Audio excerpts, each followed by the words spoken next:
Waziri wa Nishati Deogratias Ndejembi amesema serikali kupitia shirika la umeme nchini TANESCO itahakikisha inajenga vituo vya kisasa vya kupokea, kupoza na kusambaza umeme katika kila wilaya ili kuhakikisha umeme unaozalishwa unawafikia wananchi kwa uhakika na kuwawezesha kunufaika na fursa mbalimbali za kiuchumi na kijamii.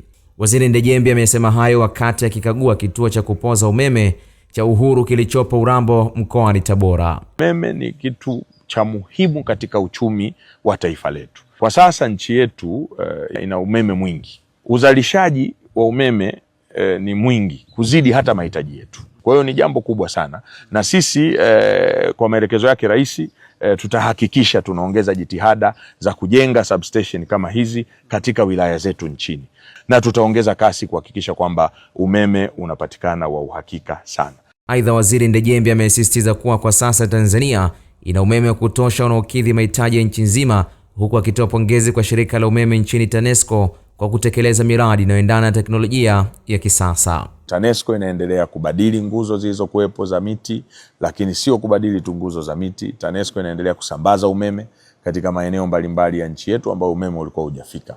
Kwa hiyo mimi nipongeze tena bodi ya TANESCO pamoja na management kwa kuja na wazo la kuanzisha kiwanda hiki. Rai yangu, mfanye haraka, lakini haraka ambayo mna uhakika mkiwasha mitambo sio kesho tena mnarudi kusema kwamba kuna hichi kimekosekana, kuna kile kimekosekana. Kwa upande wao, watumishi wa kituo hicho wamesema kwa sasa wanaendelea kufanya kazi ili kukamilisha mradi huo kwa haraka na waziri aje kuzindua.